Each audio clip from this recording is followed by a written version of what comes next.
Hi guys, welcome to my channel again. I know it's been a while and I'm sorry if you missed me, but I'm back for reals now. Okay. So well, if this is your first time on my channel, please don't hesitate to hit the subscribe button and the notification so that you can always be aware when I post a new video. And if you're coming back to watch my videos again, I'm really happy to see you here again. So I'll just get right into it. um I I did a little bit of interrogation, and I think what I'm talking about today, I don't think what I'm going to be talking about today is about bride price, however you call it in your language. Some people call it bride price, some people call it lebola, some people call it dowry, some people call it different names, whatever it is that you call it, but I'm sure you know what I'm talking about. So that's what we'll be talking about today.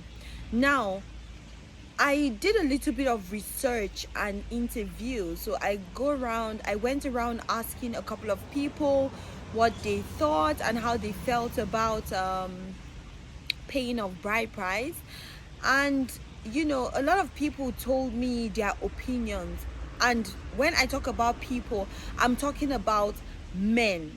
Now, I interrogated African men, and I interrogated some white men, some from Europe and some from America, and because I wanted to know their opinions. Now, most of just few African guys that I interrogated, some of them say that when they pay such a huge amount of money for bride price or lebola or dowry, they feel like it makes them always feel like they own that person. And secondly, a lot of men are complaining that they can't afford to pay the kind of monies that the families of these girls are asking for, and all the needs are all the requirements are too much. Now, I know that bride price is part of the culture, it's part of the African culture. It's been there way back, and I'm not asking that it should be taken out of our culture, the African culture. No, that's not what I'm asking. But what I'm asking is that you, as ladies, you have a huge role to play in determining the factors that leads to you getting married to your partner.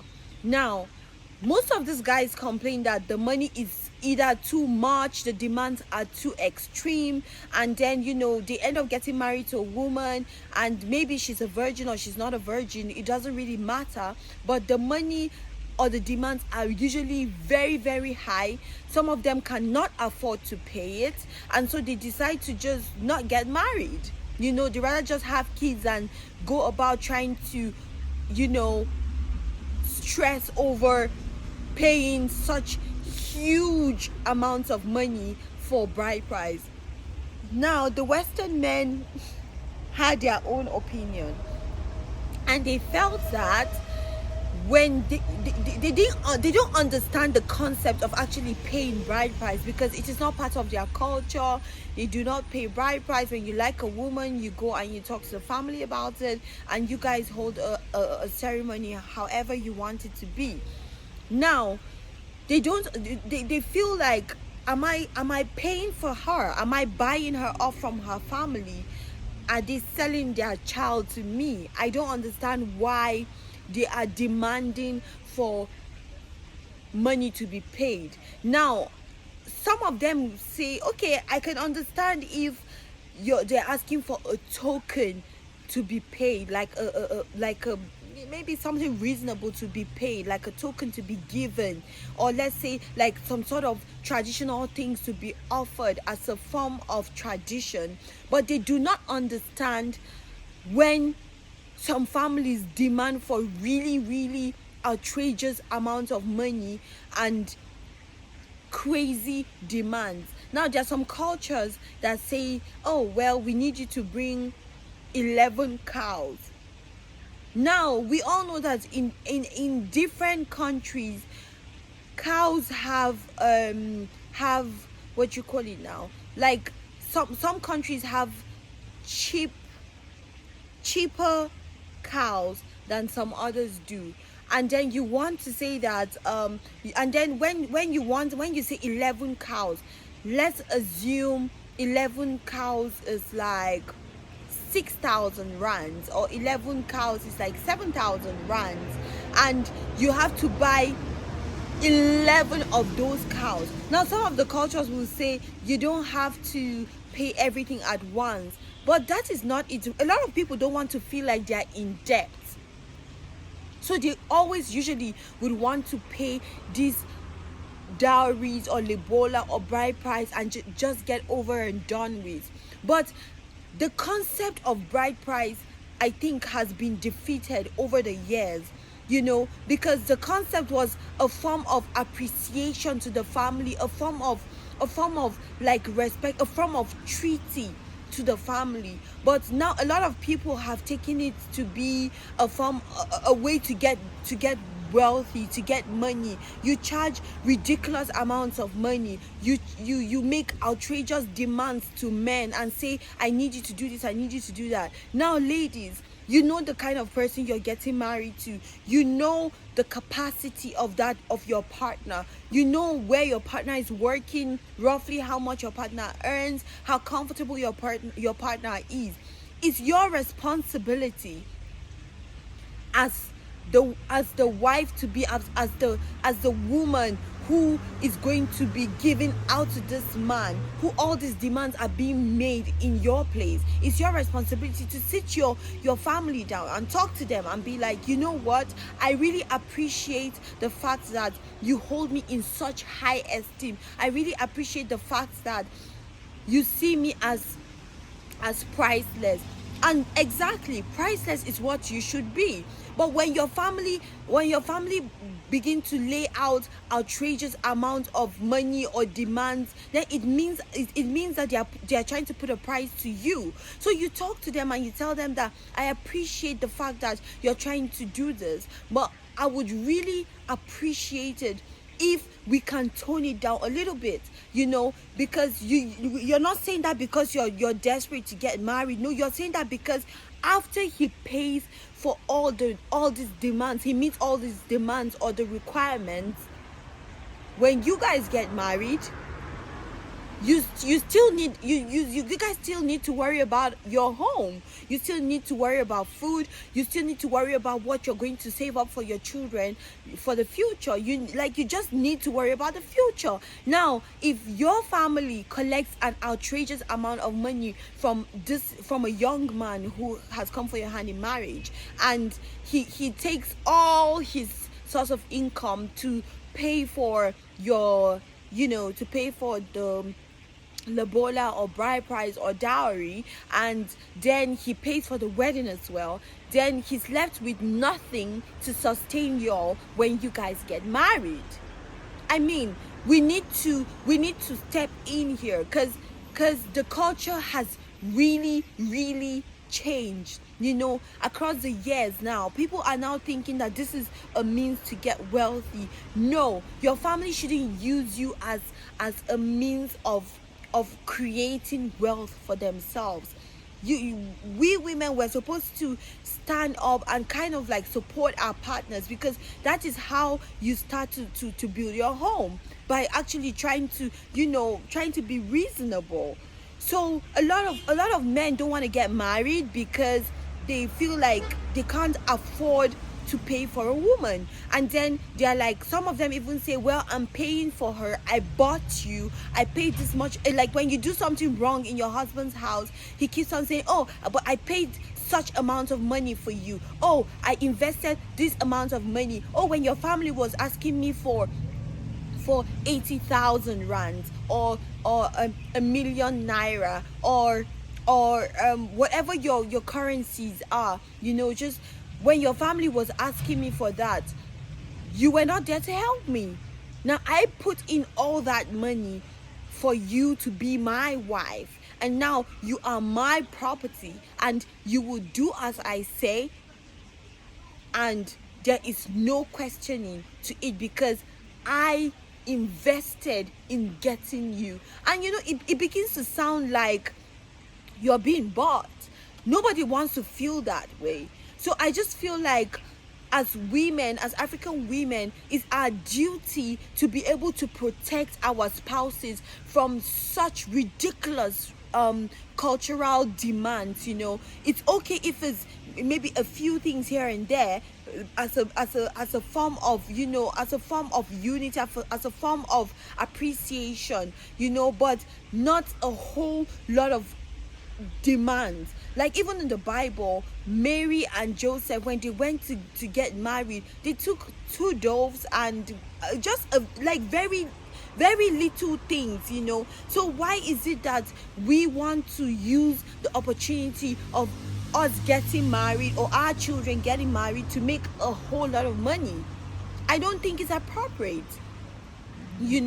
And in as much as a lot of people are being understanding, a lot of men are being understanding, you don't want to be in a home where you're being treated as a piece of furniture or whatever, because the man feels like he's bought you. And for my Western brothers, the main purpose of paying of bride price or lobola or dowry is not that you are purchasing the girl. No, it's a means of it's a way of showing the family that you appreciate them for giving you their daughter. You appreciate them for raising her into the woman that she has become, for you to be able to find her. And it's a way of building some kind of relationship with them that will help you to be able to that's so that when you have kids with their daughter, they will look after the kids for you. Like, they will be there for you in times of need, and vice versa. So you are not purchasing the woman.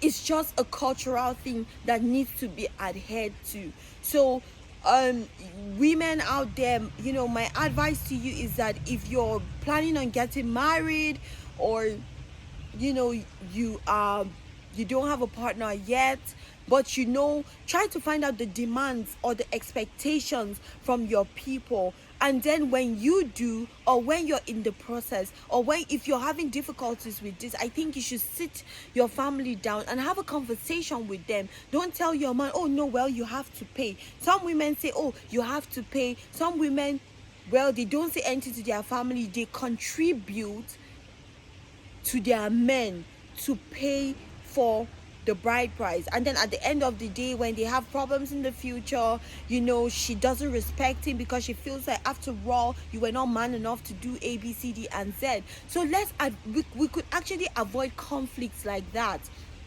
And what better way to do it than to have a conversation with your family? They are your family, girls. Come on. You can talk to them. You can tell them that, look, I love this man. I'm building a future with him, and I would appreciate it if we can just keep it to the barest minimum. Just keep it reasonable for the purpose of our future, for the purpose of for the purpose of our building our home. So I just feel that, we women, we need to wake up. And also, when you meet a Western man, you don't talk to him and say, oh, well, it's part of the culture and that's it has to be done. No, you need to explain to your partner, because you're bringing him into a new culture. Yeah, so you need to explain to your partner nicely, calmly, and carefully, and say, look, this is the reason why my family is doing this. And also, do not take advantage of the Western guys just because they are foreigners, and say, okay, well, I think they can afford to pay anyways, or because some parents say, oh, because my daughter is going far off with the man, I have to charge a lot of money. No, you don't have to do that. Yes, she would go with him wherever he wants to take her, or back to his hometown, but he's not going to stop her from coming to see you. And even if he wasn't going to take her anywhere, for heaven's sakes, she's building her home. She won't always be available like she used to be before. So you don't have to treat a Western man any more different than how you treat a local, like an African man, because he's African and because he's Western, or because he's from another country and she's from another country. So, oh wow, I have to, charge him more. No, I don't think that's it.